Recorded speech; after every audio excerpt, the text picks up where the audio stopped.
Azért érdemes az online társkereséssel próbálkoznia bárkinek, mert borzasztó kényelmes, hatékony, és valamelyest gyorsabb is, mint a való életben való próbálkozások. Az online társkereséssel kapcsolatban ellenérvként szokták felhozni a személytelenséget, illetve a bizalmatlanságot, de a hosszas levélváltásokkal ennek elejét lehet venni. Tehát, hogyha tényleg kellő energiát fektet az ember arra, hogy kellő mennyiségű levelezéssel, heteken, akár hónapokon át törekedjen arra, hogy ténylegesen megismerjen valakit, akkor ezt a hátulütőjét is ki lehet szűrni az online társkeresésnek. Akik online keresnek társat, szerintem szinte semmiben sem különböznek azoktól, akik nem próbálkoztak, még nem próbálták még ki az online társkeresést.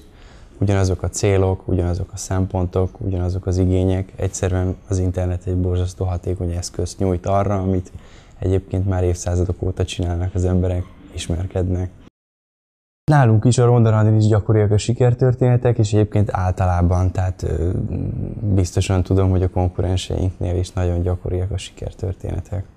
Mind a hosszú távú kapcsolatok, házasságok, a Ronda Randi is büszkélkedhet, már egy házassággal egyről biztosan tudunk, illetve gyerek nálunk még nincs, de ezt is tudom, hogy ez is egy borzasztó gyakori dolog, hogy egy online született kapcsolat egészen a házasságig, majd a gyerekvállalásig is eljut. A közösségi oldalak tulajdonképpen konkurenciát jelentenek, de azért az a hátránya megvan a közösségi oldalaknak, hogy talán túlságosan általános funkcióval bírnak. Egy közösségi oldal kapcsán minden felhasználóban tudatosul, hogy teljesen általános célú, tehát hogy a hétvégi bulitól elkezdve a síelésen át mindennek a megbeszélésére, szervezésére, aktuálpolitika, közélet bárminek a taglalására alkalmas, és ma már egy borzasztóan napi szintűvé vált, intenzíven használt eszköz. Ezzel szemben a társkereső oldalaknak megvan az előnye, hogy kifejezetten társkeresés célját szolgálják, és ez is tudatosul a felhasználókban, és így el tudják különíteni egymástól a közösségi médiát, a közösségi oldalakat, illetve a társkereső oldalakat. Egy más eszköz, mind a kettőnek megvan a maga célja.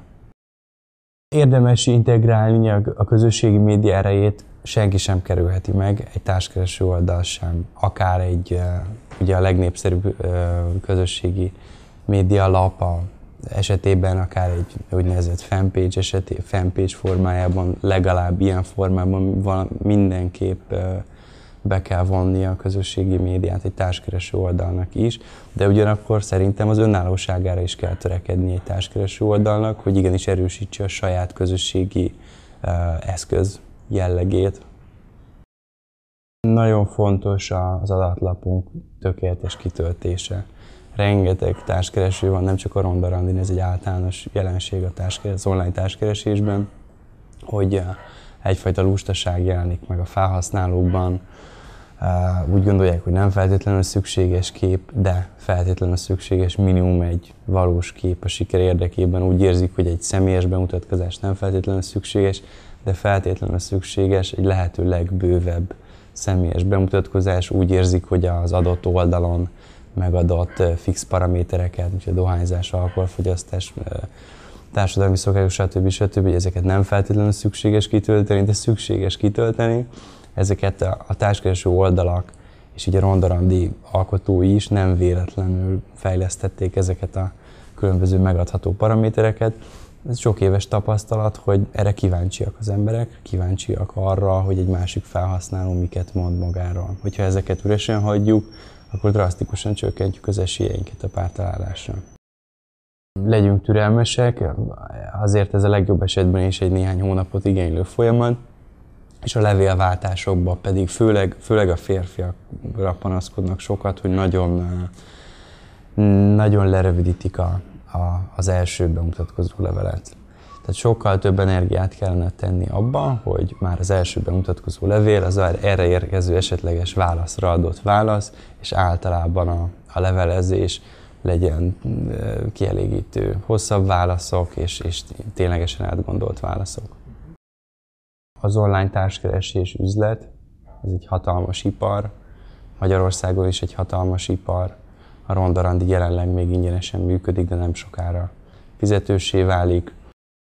Vannak társkereső oldalak, akik abban a modellben gondolkodnak, hogy ingyenes az eszköz használata, viszont hirdetéseket helyeznek el. Ebben a modellben én nem hiszek. Ma már az interneten nagyon kevesen képesek olyan látogatottságot elérni, nem csak társkereső oldalak, hanem általában bárki, hogy nyereségesen lehetne a hirdetési modellre alapozni. Ez nem működik. Ez egy szolgáltatás, ezt a felhasználóknak is tudatosítaniuk kell, hogy ugyanúgy, mint bármilyen más szolgáltatásért, akár az interneten, akár a fizikai világban fizetniük kell. Az internet, a webes eszközök egy különösen nagy versenynek kitett piacokat alkotnak, hiszen az úgynevezett belépési küszöbök mindig is alacsonyak voltak, és ez egyre inkább igaz. Verseny van, de a verseny minden piacon szelekcióhoz vezet. Aki ügyesebb az eszköze, jobb a websájtja, ügyesebb marketinget folytat, az túlél és hosszú távon megmarad a piacon. Aki pedig bármilyen okból kevésbé ügyes, vagy kevésbé teszi meg azt, amit meg kellene tennie, azokat a lépéseket a túléléshez, az pedig úgymond kiszelektálódik a piacról.